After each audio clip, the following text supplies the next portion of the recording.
Olá, sou Jorge de Wellington, professor de História da Secretaria Municipal de Educação de Governador Valadares. Nesta aula, vamos dar continuidade à Era Vargas. Vamos falar sobre o Estado Novo, que foi o regime político brasileiro instaurado por Getúlio Vargas em 1937 e que vigorou até 1946. Era caracterizado pela centralização do poder, nacionalismo, anticomunismo e por seu autoritarismo. É parte do período da história do Brasil conhecido como a Era Vargas. Em 1937, através de um golpe de Estado, Vargas instituiu o Estado Novo, em um pronunciamento em rede de rádio, a grande mídia da época, na qual lançou um manifesto à nação, que dizia que o regime tinha como objetivo reajustar o organismo político às necessidades econômicas do país. Após a Constituição de 1937, Vargas consolida seu poder. O governo implementava a censura à imprensa e à propaganda. Era coordenada pelo Departamento de Imprensa e Propaganda, o famoso DIP. Também houve forte repressão ao comunismo. Impediu movimentos revolucionários, como a Intentona Comunista de 1935, e durante todo o período, a centralização do poder estatal e da política econômica, juntamente com uma política de substituição de importações, possibilitou a captação de recursos para o avanço da industrialização no Brasil. O Estado Novo também foi considerado mais tardiamente como um precursor da ditadura militar no Brasil. Essa teve início com o golpe de 1964. Apesar de existirem várias diferenças entre os dois regimes, de Getúlio Vargas e o da ditadura militar. Neste quadro, vamos ver a Era Vargas, com símbolo nacional e emblemas de armas da República Federativa do Brasil, iniciando o Estado Novo, que durou de 1937 a 1946. Em 30 de setembro de 1937, enquanto eram aguardadas as eleições presidenciais, marcadas para janeiro de 1938, foi denunciada pelo governo de Getúlio a existência de um suposto plano comunista para a tomada do poder. Este plano ficou conhecido como Plano Cohen. Posteriormente, descobriram que não havia plano algum, somente uma forma de Getúlio continuar no poder. Em 1º de outubro de 1937, o Congresso Nacional declarou o estado de guerra em todo o país. E em novembro de 1937, através de um golpe de Estado, instituiu então o Estado Novo. Este determinava o fechamento do Congresso Nacional, outorgava uma nova Constituição, que lhe conferia o controle total do poder executivo e lhe permitia nomear interventores para os estados, chamamos hoje de governadores. Essa Constituição ficou conhecida como a Polaca, por se ter inspirado na Constituição vigente na Polônia naquela época, ou seja, uma Constituição comunista. Getúlio vai combater o comunismo usando as mesmas armas dos comunistas. No entanto, outorgando uma Constituição que conferia plenos poderes e legitimava o seu governo. Getúlio lança um manifesto à nação, na qual dizia que o Estado Novo tinha como objetivo reajustar o organismo político às necessidades econômicas do país. O Estado Novo era favorável à intervenção do Estado nas atividades econômicas.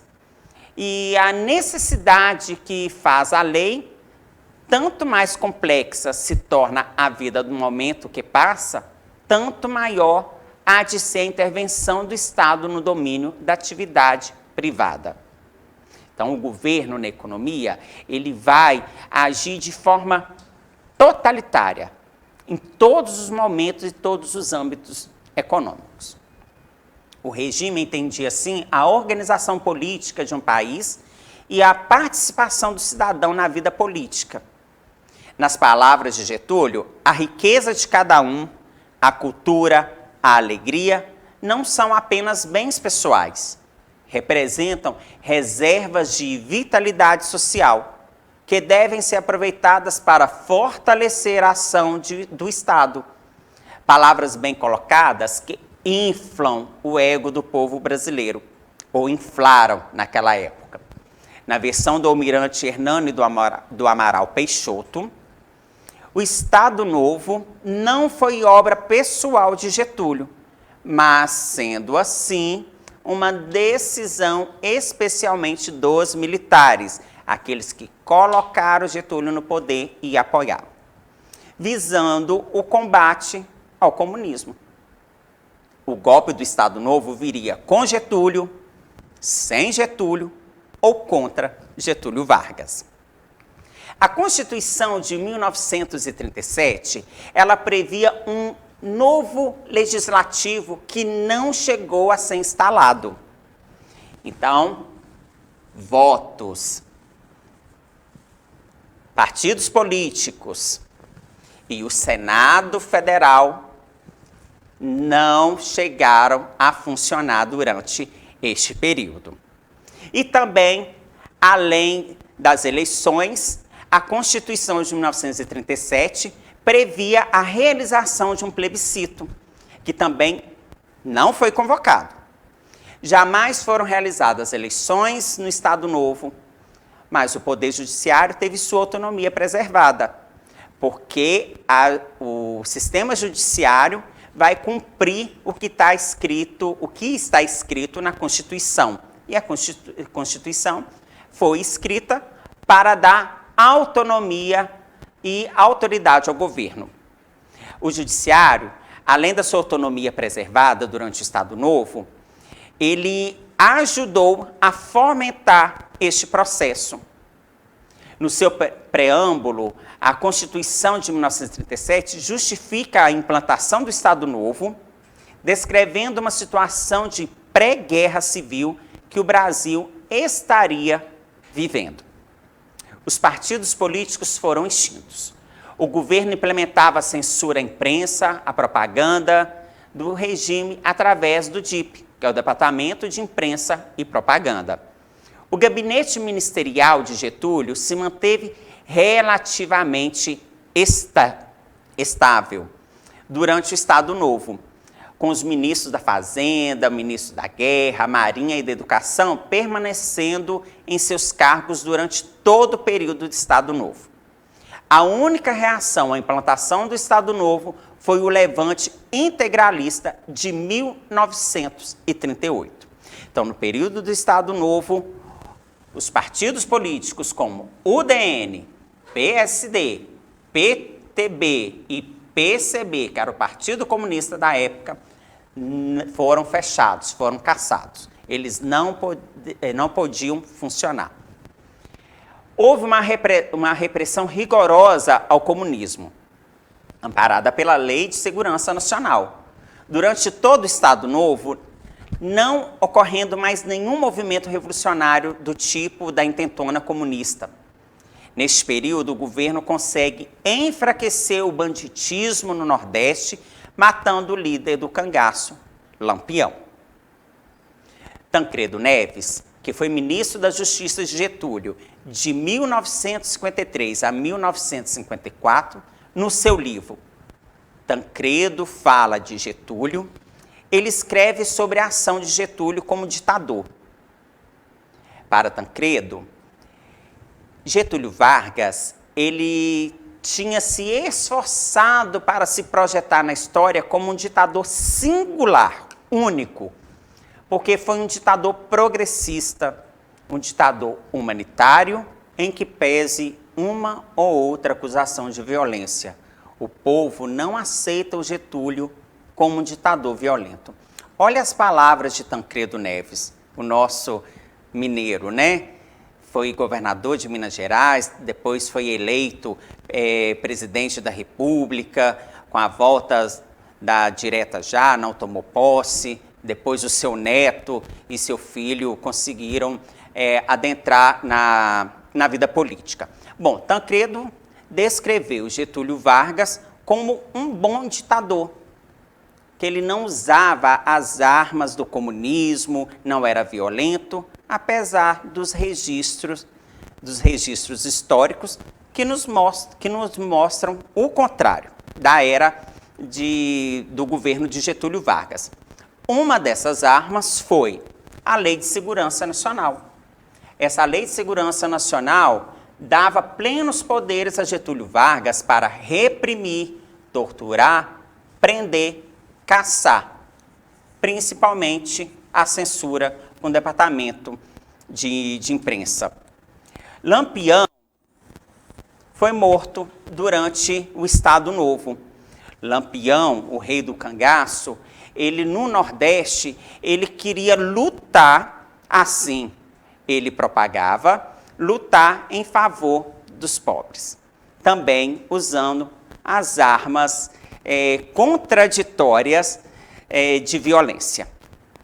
O Estado Novo foram criados o Conselho Nacional do Petróleo, a Companhia Siderúrgica Nacional, e Getúlio colocou esta obra como um divisor de águas na economia brasileira e diz: o problema básico da nossa economia estará em breve sob um novo signo. O país semicolonial, agrário, importador de manufaturas e exportador de matérias-primas, poderá arcar com as responsabilidades de uma vida industrial autônoma. Na obra de modernização das Forças Armadas, destacam-se a criação do Ministério da Aeronáutica e da FAB, a criação de fábricas de armamentos para reduzir a dependência de compra do exterior. No período do Estado Novo, na economia de Vargas, vai aparecer a Companhia Vale do Rio Doce, hoje somente Vale, a Companhia Siderúrgica Nacional, CSN, e a Força Aérea Brasileira. A Vale é bem conhecida nossa, porque passa aqui na região leste de Minas Gerais. Os aliados precisavam muito da borracha, pois a partir da ocupação japonesa do Sudeste Asiático, já não podiam contar mais com o suprimento da mesma. Assim, houve no Brasil uma grande migração de nordestinos para a Amazônia, para extrair o látex da borracha, que foram carinhosamente apelidados de soldados da borracha. Uma mobilização esta que revitalizou a economia da região naqueles anos, que se encontrava estagnada desde o fim do primeiro ciclo da borracha, décadas antes.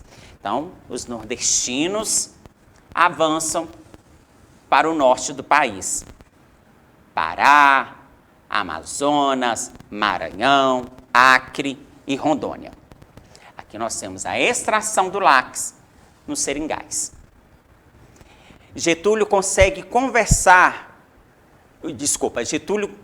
governar com medidas populistas que vão de encontro com os interesses da sociedade, usa a imprensa como meio de propaganda para o seu governo, com uma única visão, sem contradições, aos seus feitos. Com punho forte e apoio popular, Getúlio Vargas continua a governar o país. Lembrando que Getúlio Vargas ele vai usar as propagandas em favor do seu governo. Então, a população tem acesso somente àquilo que o governo permite que a população saiba. Então, a população só fica sabendo das coisas boas que o governo está fazendo para o país. Getúlio Vargas, ele cria um mito em torno da sua pessoa. Ele cria um culto a Getúlio Vargas. Ele vai ser o pioneiro no Brasil dos famosos influencers. Para mais informações, basta apontar a câmera do seu celular para o código que aparece aqui no canto da tela. E não se esqueçam de acessar o nosso canal do YouTube, SMED GV. Na plataforma SMED GV, você encontrará materiais complementares dessa aula. Ótimo estudo a todos e até a próxima!